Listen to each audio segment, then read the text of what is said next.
Hello students.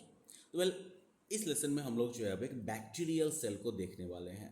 Bacterial organism जो है ये सिंगल सेल के फॉर्म में एग्जिस्ट करते हैं, तो इन सेल्स का स्ट्रक्चर थोड़ा सा खास होता है। इनफैक्ट इन सेल्स को आप लोगों ने प्रोकैरियोट के फॉर्म में पढ़ा भी होगा। ये प्रोकैरियोटिक सेल्स कहलाते हैं, और इससे पहले जो हम लोगों ने एनिमल और प्लांट सेल के बारे में पढ़ा था ना, ये कहलाते हैं यूकैरियोटिक सेल। आपने देखा होगा कि एनिमल और प्लांट सेल इससे ज़्यादा बड़े थे और वो काफ़ी ऑर्गेनाइज्ड लग रहे थे, लेकिन बैक्टीरियल सेल जो होता है ये जो है काफ़ी प्रिमिटिव फॉर्म ऑफ सेल है। काफ़ी कहते हैं कि यूकैरियोटिक सेल से ज़्यादा पुराना जो है ये सेल का टाइप है, उससे पहले ये एग्जिस्टेंस में आया था। और ये जो सेल्स होते हैं इनका जो है इनका भी काम वही है कि बैक्टीरिया को जिंदा रखना, उनको फंक्शन करने देना, इनको रिप्रोड्यूस करने में हेल्प करना। उसी हिसाब से इनका स्ट्रक्चर जो है वो तैयार होता है। तो बैक्टीरियल सेल में आपको जो है प्लांट और एनिमल सेल के अलावा काफ़ी डिफरेंट जो है स्ट्रक्चर्स देखने को मिलेंगे।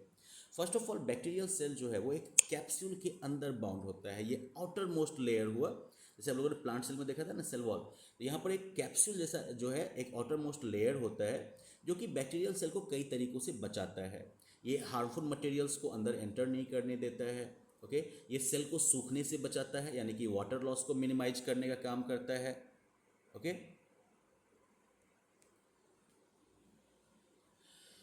और साथ ही साथ जो है ये वाइट ब्लड सेल्स जो कि आपके बॉडी के इम्यून सिस्टम का हिस्सा है, तो उनके द्वारा जो है ये बैक्टीरिया को खाए जाने से भी बचाता है। तो कुल मिलाकर ये जो है हो गया बैक्टीरिया का सुरक्षा कवच।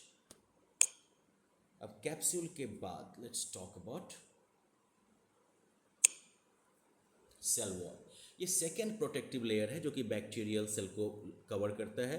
सेल वॉल जो है वो सेल को स्ट्रेंथ देता है और उसे शेप मेंटेन करने में जो है ये हेल्प करता है। ये 10,000 टाइम्स 20,000 टाइम्स ज़्यादा जूम करके देख रहे हैं। हमने देखा था ना यूकैरियोटिक सेल्स जो होते हैं उनको हम लोगों ने 1000 या 2000 टाइम ही जूम किया था, तो काफ़ी बड़ा दिख रहा था ना। बैक्टीरियल सेल को बड़ा देखने के लिए आपको काफ़ी ज़्यादा जूम करना पड़ रहा है। ये 20,000 टाइम्स जूम्ड इमेज आप देख पा रहे हैं। This is 30,000 times zoomed image. Okay, now let's zoom it out. चलिए, सेल वॉल जो होता है बैक्टीरिया के अंदर उसे आपने देख लिया।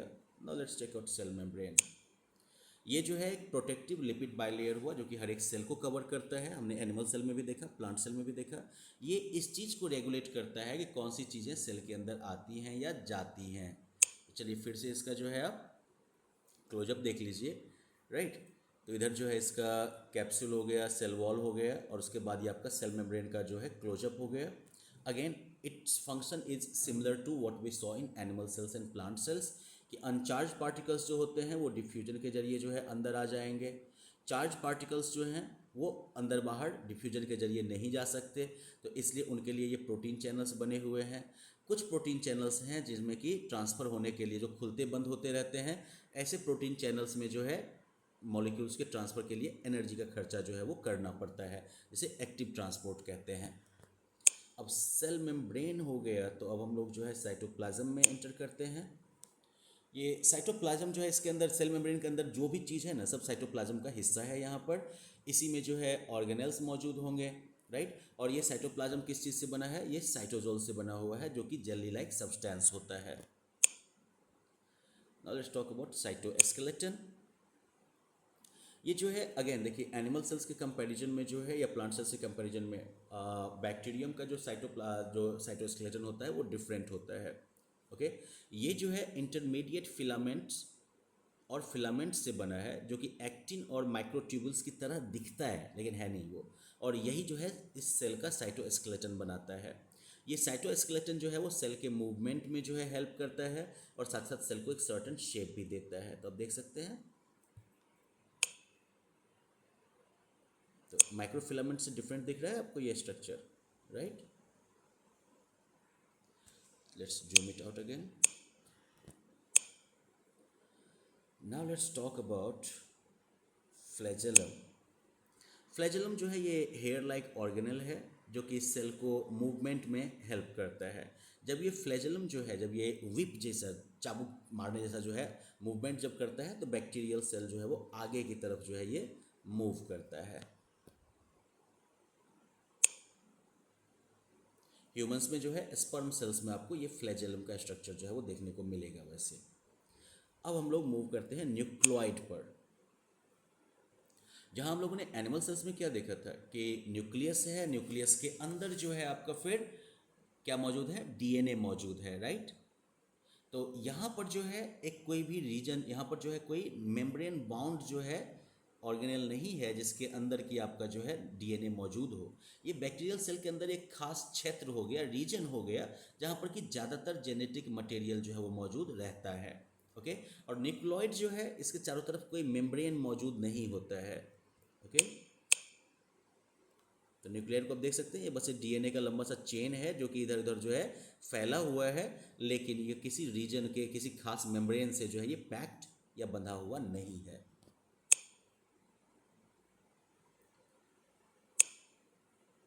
ना दिस इज पाइलस, या प्लूरल में होगा इसका पिलाई। ये जो है हेयर लाइक स्ट्रक्चर होता है जो कि सेल मेम्ब्रेन, सेल स्ट्रक्चर पर मौजूद हो सकता है सेल सरफेस पर। पिलाई जो है वो बैक्टीरिया को किसी सरफेस से चिपकने में हेल्प करता है।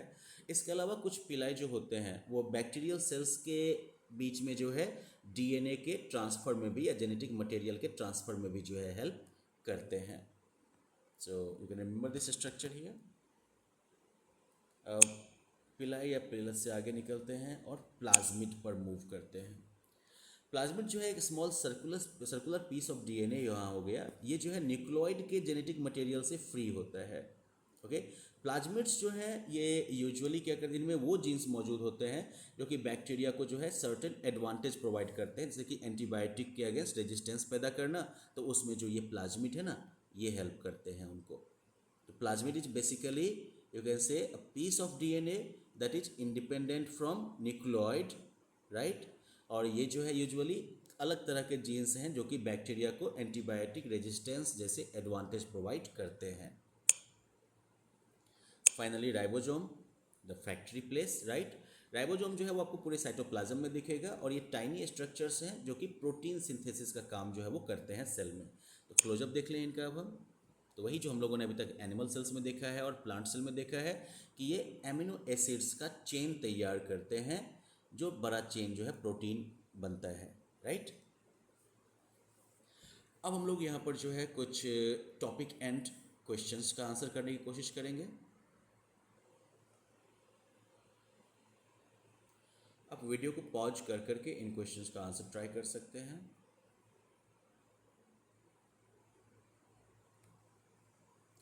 अब अगर आप लोगों ने अपना आंसर कर लिया होगा तो you can check your answer now.